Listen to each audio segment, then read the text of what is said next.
Hi, I'm Brevin, and in this video I'll be talking about my final project for IGME.470, You or a Friend's Problem.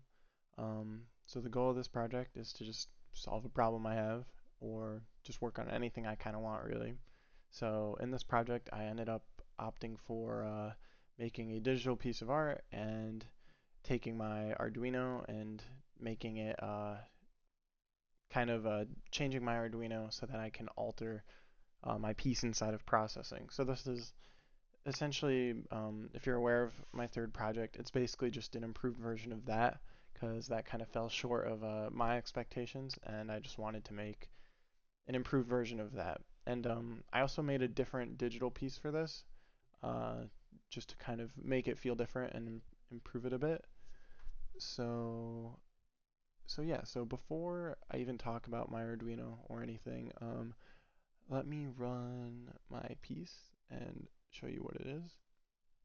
So this piece is basically, it takes a hexagonal grid of scales that I created, and they each have a position that's alterable by waves. So to create like a breathing effect, because you might not even realize it, but the scales are kind of shifting up and down and back and forth. And then there's also a light value that uses cosine and sine waves and time to change the color uh, over time and kind of create this movement effect that you see right here with the color moving. And that's basically a simple explanation of my piece.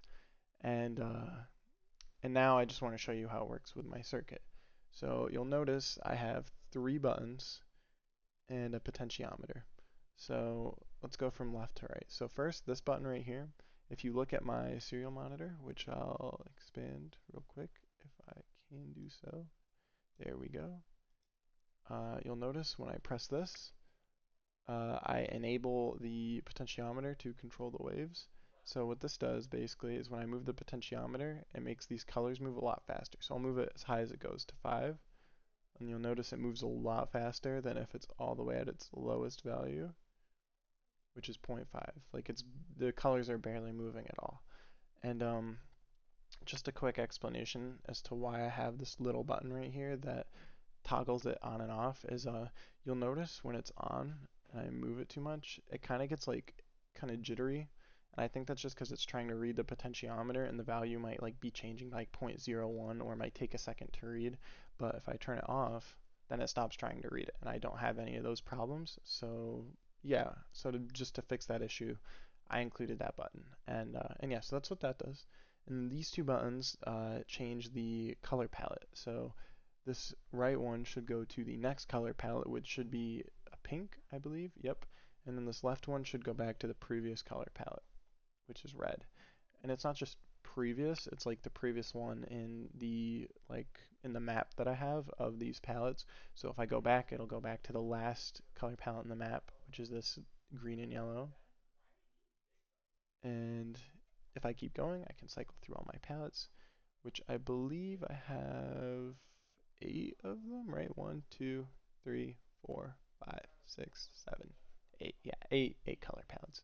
So yeah, so that's basically what my Arduino does is I have these two buttons to change the color palette, this button to turn the potentiometer on and off, and then the potentiometer controls the frequency of the color changing. So yeah, so that's what my circuit does. And so yeah, that's a summarization of my project as a whole. And anything else? I mean, I felt like this time around I definitely was able to work in processing a lot faster, and the experience was a lot smoother for me compared to Project 3. And I'm a lot happier with how this turned out as compared to before, just last week when I was finishing this project for Project 3. And yeah, and so yeah, that's basically what I'm proud of is just that I was able to meet my expectations this time and make an improved version of Project 3. And I don't really think I was too disappointed in anything, honestly. I was pretty happy with how this project turned out. Uh, I, I think the only thing that I even remotely struggled with was just setting up the serial monitor to kind of read a string of comma separated values as opposed to before, what we did in homework 14 and what I did in project 3 as well, where we just took a single value and just read it in without having to separate it or anything. But aside from that, it was pretty simple for me, pretty straightforward. And yeah, and any advice I'd have for future students working on project 4 is to just have fun. Just pick something you enjoy. Like in this case, I picked a digital piece of art because I enjoy making digital art. So that's why I chose to do this. And if you have fun doing it, then it shouldn't really feel like too much of a burden as opposed to other final projects. It just feels like something that you can just sit down and work on and just finish on your own time. But yeah, that's all for this video for project 4. I hope you enjoyed the video, and yeah, goodbye.